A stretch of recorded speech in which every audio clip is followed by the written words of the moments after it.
बिस्मिल्लाहिर्रहमानिर्रहीम। अस्सलाम वालेकुम नाज़रीन, मैं हूँ महरीन सब्तैन और ये है मेरा vlogging channel. Hope you all are doing good.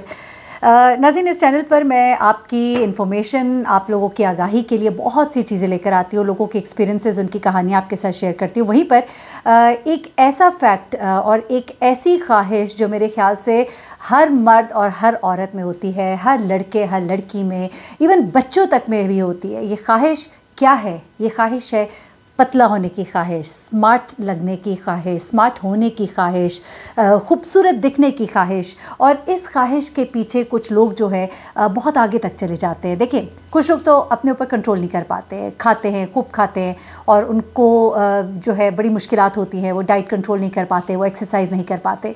कुछ लोग जो है बहुत ज़्यादा डाइटिंग करते हैं, यहाँ तक कि अपनी सेहत को नुकसान पहुँचा देते हैं। कुछ लोग बड़ा हेल्दी तरीका इख्तियार करते हैं, एक्सरसाइजेस करते हैं, which is the best thing, और अपनी डाइट, पोषण कंट्रोल और इंटरमिटेंट फास्टिंग और जो भी तरीके उनको आते हैं उनको इस्तेमाल करते हैं। चले, वो भी अच्छा है। लेकिन जो पहली कैटेगरी मैंने बयान की, जिसमें लोग जो है खाने के बहुत शौकीन होते हैं, वो अपनी डाइट पे कंट्रोल नहीं कर पाते हैं और वो एक्सरसाइज भी नहीं कर पाते, फिर वो कहते हैं कि अब हम क्या करें।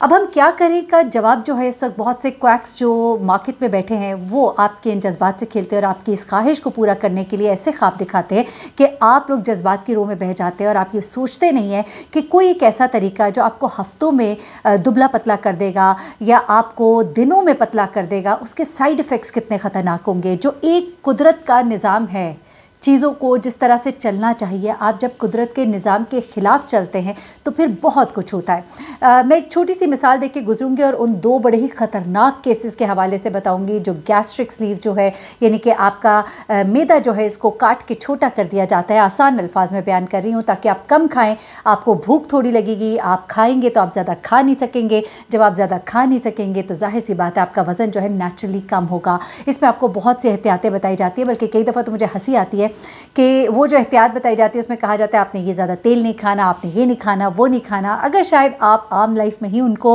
अप्लाई कर लेते तो आप वैसे ही पतले हो जाते, लेकिन अब मजबूरी बन गई है क्योंकि दूसरी सूरत में आपको संगीन किस्म के नताइज का सामना हो सकता है, तो फिर आप बहालत मजबूरी जो उन चीज़ों को फॉलो करते हैं। लेकिन हम भी तो है ना, ऐसे ही लोग हैं कि जब तक जान पे नहीं बनती है तो हम भी जो है ना उन चीज़ों से बाज नहीं आते। लेकिन इस सब को बताने से पहले एक तरीका जो बहुत ज़्यादा मार्केट में इन हुआ था, वो था गोलियों का।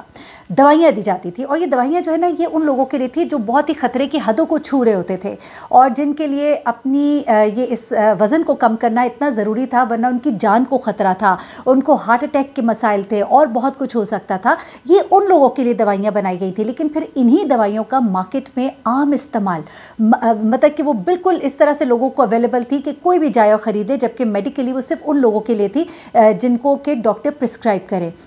मेरी एक दोस्त ने ये दवाई जब इस्तेमाल करनी शुरू की तो उसने मुझे बताया कि शुरू में तो मुझे एकदम फ़र्क पड़ा, लेकिन एकदम से एक दिन ऐसा हुआ कि मुझे लगा कि मेरी हार्ट बीट एकदम बहुत तेज़ हो गई है, पैल्पिटेशन शुरू हो गई, मेरे पसीने माथे से छूटने शुरू हो गए, मेरे हाथ से पसीने, और मुझे कपकपी। और कहती है मुझे थोड़ी देर के लिए ऐसा महसूस हुआ कि शायद मेरा कोई आखिरी वक्त आ गया है। कहती है उस दिन तो मैं बच गई, लेकिन मैंने उसके बाद वो दवाई दोबारा इस्तेमाल नहीं की। मेरी खाला जो कि डॉक्टर है, मैंने उनसे फिर ज़रा डिस्कस किया, मैंने कहा ये क्या है। वो कहती है उसने बड़ा वेट रिड्यूस भी किया, लेकिन उसके बाद यूँ हुआ, उन्होंने कहा कभी भी ऐसी दवाइयाँ इस्तेमाल ना करना, इससे सडन कार्डियक अरेस्ट हो जाता है, सडन डेथ्स की इतनी रिपोर्ट्स जो हैं वो आई हैं सामने, जिनमें जो लोग इस तरह की दवाइयाँ इस्तेमाल कर रहे थे उनकी सडन डेथ्स हुई हैं। तो मैं आप लोगों को कहूँगी, खुदा के लिए प्लीज़ इन दवाइयों का इस्तेमाल ना करें, हेल्दी तरीके से वज़न को कम करने की कोशिश करें। हाँ ठीक है, ये जो प्रोटीन डाइट्स होती हैं उनके भी कुछ साइड इफ़ेक्ट्स हैं, लेकिन चलें आप प्रोटीन डाइट्स करें। प्रोटीन डाइट हेल्दी तरीके से किया जाए तो बहुत अच्छी है, कीटो डाइट्स बहुत अच्छी हैं, लेकिन अगर अनहेल्दी मोड में आप चले जाए बहुत एक्सट्रीम पे तो इट्स वेरी डेंजरस। अब आ जाते हैं ज़रा गैस्ट्रिक स्लीव के दो केसेस, इतने ख़तरनाक रिपोर्ट हुए हैं कि आप परेशान हो जाएंगे। वरना इसको इतनी खूबसूरती से बताया जाता है कि ये बड़ा ही ज़बरदस्त तरीक़ाकार है, ऐसे आपका मैदा जो है कटेगा, आपको उसके बाद भूख ही नहीं लगनी, थोड़ा सा बस ऑपरेशन का ही एक टाइम है, वो भी आपको मेडिसिन दी जाएंगी, आप बिल्कुल नॉर्मल हो जाएंगे और उसके बाद आपकी ज़िंदगी में। और ऐसा हुआ भी है, मैंने लोगों को देखा है बहुत पतले होते हुए, मेरे अपने फ्रेंड सर्कल में लोगों ने बताया है कि उन्होंने कराया और उन्हें बहुत अफाका भी हुआ। लेकिन आप ये देखिए, 10 में से अगर एक केस को या 10 में से 2 केसेस जो है, तो बाकी 8 केसेस के साथ क्या होता है ये मैं आपको बताने जा रही हूँ। इस चीज़ को ज़रूर मद्देनज़र रखें, कहीं ऐसा ना हो खुदा न खास्ता ये आपका आखिरी कोई ऐसा स्टंट स्टंट हो जो आप अपनी ज़िंदगी में करें। अच्छा, अब यहाँ पर क्या ख़ास तौर पर टर्की में गैस्ट्रिक स्लीव की बहुत ज़्यादा एक मार्केट है, और यहाँ पर जिन लोगों का बॉडी मास इंडेक्स BMI जो होता है वो 24 भी होता है, उनका भी वो कर देते हैं, जबकि मेडिकली जो 40 प्लस वाले लोग होते हैं BMI वाले, उनका ये ऑपरेशन किया जाता है। लेकिन वहाँ पर पतले पतले लोगों को पता है क्या कहा जाता है? कहा जाता है कि आपको 1 महीने का टाइम दे रहे हैं, 5-6 किलो वज़न बढ़ाइए ताकि फिर हम आपका ऑपरेशन करें, क्योंकि अनहेल्दी तरीके से वो पहले आपको मोटा होने को कहते हैं ताकि आप उस लेवल पे पहुंच जाएं जिस पे जाके के आपका ऑपरेशन हो सकता है। अच्छा, और दूसरा ये है कि बरतानिया और दूसरे ममालिक में गैस्ट्रिक स्लीव के लिए बहुत लंबा वेट करना पड़ता है, प्रोफेशनल तरीके से देखा जाता है। अगर आपका वेट इतना है तो फिर पाकिस्तान में, टर्की में, इन जगहों पर इन चीज़ों को नहीं खातिर मिलाया जाता, इसलिए लोग बरतानिया से और दीगर यूरोपीय ममालिक से ट्रेवल करते हैं मोस्टली टू टर्की, जहाँ पर कि इसका बड़ा एक चर्चा है। और यहाँ तक है कि इवन व्हाट्सएप के ऊपर आपकी बुकिंग हो जाती है, वरना जो प्रोफेशनल्स हैं वो कहते हैं आइए मिलिए, BMI होता है, 10 चीज़ें चेक होती है, वहाँ व्हाट्सएप पे आपको डेट दे दी जाती है और फ़ौरन ऑपरेशन करके आपको कहते हैं चले जी अब आप जाएं, और कई दफ़ा मुर्दे वापस आते हैं। अब क्या हुआ, अब यहाँ पर एक केस जो है सोशल मीडिया पे इसका बड़ा चर्चा हो रहा है, और ये खातून जो है इन्होंने अपना ये तमाम तर वाक़या जो है वो शेयर किया है। मैं इनका नाम बदल देती हूँ। इन्होंने बताया कि ये बरतानिया से सफ़र करके ऑनलाइन इश्तिहार देखने के बाद टर्की जाती हैं, वहाँ जाने का फ़ैसला करती हैं।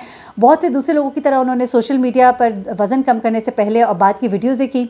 टिकटॉक #गैस्ट्रिक जो है इश्तिहार को गुज़िश्ता 3 सालों में बरतानिया में कहते हैं कि 292 मिलियन टाइम्स देखा गया है। इतना ज़्यादा ये पॉपुलर हुआ वहाँ पे इश्तिहार। अब क्या करती हैं कि ये जो खातून है ये सर्जरी के लिए टर्की रवाना होती हैं। वो कहती हैं कि इस अमल के फ़ौरन बाद ही वो तकलीफ़ में थी, लेकिन टर्क क्लिनिक ने उन्हें बताया, यानी तुर्की में जो क्लिनिक है उन्होंने उसे बताया कि उनके मैदे में सिर्फ गैस फंसी हुई है। अच्छा, वो कहती है मुझे शदीद तकलीफ़ थी, लेकिन मैं वापस बरतानिया पहुंची, और फिर कुछ रोज़ के बाद जब उन्हें शदीद इन्फेक्शन हुआ, नमूनिया के साथ, उनको अस्पताल जाना पड़ा। तकरीबन 1 साल तक वो कहती हैं कि मैं अस्पतालों का चक्कर लगाती रही, और इसी दौरान 6 दफ़ा शदीद इन्फेक्शन का मैं शिकार हुई, यानी कि वो जो ऑपरेशन हुआ था इन्फेक्शन का शिकार हुई। बिल आखिर जो वहाँ के डॉक्टर्स हैं उन्होंने उनकी पूरी ही स्लीव को निकालने का फ़ैसला कर दिया। आप सोच सकते हैं, यानी कि पूरा ही मैदा।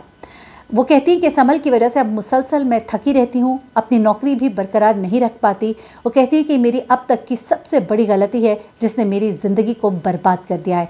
बरतानवी डॉक्टर्स का कहना है कि उनके पास आने वाले मरीज़ों की तादाद बढ़ी है जो इलाज की गर्ज से टर्की गए और सेहतमंद होने के बजाय मज़ीद मसाइल के साथ वो वापस आ गए। अच्छा, उसके बाद एक और मारूफ सर्जन है और British obesity and metabolic surgery society के काउंसिल के रुकन ने, उन्होंने कहा कि टर्की से वापस आने वाले ऐसे मरीज़ों का इलाज किया है जिनकी वो सर्जरी की गई जिसके बारे में वो उन्हें बताते भी नहीं थे डिटेल से। इस इलाज के लिए कितने ही लोग वहाँ पे जाते हैं जिसका कोई रिकॉर्ड मौजूद नहीं है, और 7 ऐसे बरतानवी शहरियों की मौत हो चुकी है जो मोटापे के इलाज के लिए टर्की गए थे। उनमें से एक 25 साल एक खातून है जो 25 साल खातून नहीं सॉरी एक शख्स है, और वो वहाँ पर गए और उनकी मौत की खबर उनके वालिदैन को आई।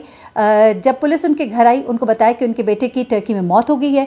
फिर पुलिस अफसरान ने वालिदैन को टर्की के क्लिनिक का टेलीफ़ोन नंबर दिया, और वालिद ने जब वहाँ से बात की तो डॉक्टर ने उनके वालिद को बताया कि उनके बेटे का जो ब्लड प्रेशर है वो कम था और ऑपरेशन के दौरान ही उन्हें दिल का दौरा पड़ा। अच्छा, जब उनके बेटे की लाश वापस बरतानिया पहुँची तो पोस्टमार्टम करने पर पता चला कि सर्जरी के मौके पर जो उनका बेटा है उसका खून जो है वो ज़्यादा बह गया था, जिसकी वजह से उसकी मौत वाक़ई हुई।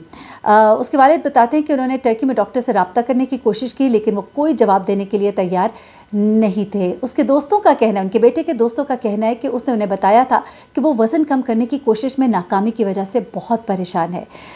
टर्की के कुछ क्लिनिक में इस इलाज के लिए बुकिंग जो है सिर्फ एक व्हाट्सएप मैसेज पे हो जाती है, तो आप इससे अंदाज़ा लगाएं कि ये किस तरह के क्लिनिक्स होंगे। टर्की में इस इलाज के ऊपर 2000 पाउंड तक का खर्चा आता है, जबकि बरतानिया वगैरह में अगर आप ये इलाज कराएं तो इस पर कम से कम 10,000 पाउंड का खर्चा आता है। उसके बाद ये भी है कि तुर्की में क्लिनिक्स हैं जहाँ पर लोगों का ऑपरेशन किया जाता है जहाँ उनको बिल्कुल ज़रूरत नहीं होती, वो इतने मोटे नहीं भी होते तब भी उनका ऑपरेशन जो है वो कर दिया जाता है। उसके बाद और किसी भी किस्म के बंदे का, यानी कि उसकी कोई भी हिस्ट्री हो, medical history, they are least bothered कि यार ये इसका ऑपरेशन होगा, इसका ब्लड प्रेशर लो हो सकता है, इसका कुछ और मसला हो सकता है, इसको हार्ट अटैक हो सकता है, दे रेडी टू एक्सेप्ट एनीबडी। और ये बड़ा ही डेंजरस किस्म का ऑपरेशन है। और स्लीप की सर्जरी के लिए पहले तो वो आपको वज़न बढ़ाने का भी कह देंगे, कभी वज़न आपको घटाने का नहीं कहेंगे। आप यहाँ से अंदाज़ा लगाएं कि कितना एक अनहेल्दी तरीका है। और बहुत ही एक ऐसा ऑपरेशन जो है ये किया जा रहा है जिसके बाद होने वाली जो बहुत सी पेचीदगियाँ हैं उनको निमटने के लिए फिर इतने अखराजात होते हैं कि इंसान कहे कि मैं 10,000 पाउंड का उधर से बरतानिया से करा लेता। अब वज़न में जो कमी है उसके नाम पर लोगों की जानों से खेला जा रहा है। ये एक इन्फॉर्मेटिव वीडियो थी आपके लिए कि खुदा के लिए आप इस केसेस को समझें कि किसी का मुर्दा जिस्म वापस आ रहा है, कोई बंदा अपने साथ इतनी बीमारियां लेकर आ रहा है कि इनका कोई इलाज नहीं है, और वो लोग जो सिर्फ पैसे के लिए लोगों की जानों के साथ खेल रहे हैं। अल्लाह ताला ने जो कुदरती तरीके बताए हैं उनके ऊपर आप अमल कीजिए। जो खुदा ने जो एक निज़ाम बनाया है उसके मुताबिक चलिए। अपना ख्याल रखिए, अपनी सेहत का ख्याल रखिए, अपने प्यारों तक इन खबरों को पहुँचाइए ताकि वो इस तरह की गलती से बाज आए। अपना बहुत ख्याल रखिएगा, दुआ में याद रखिएगा। अल्लाह हाफ़िज़।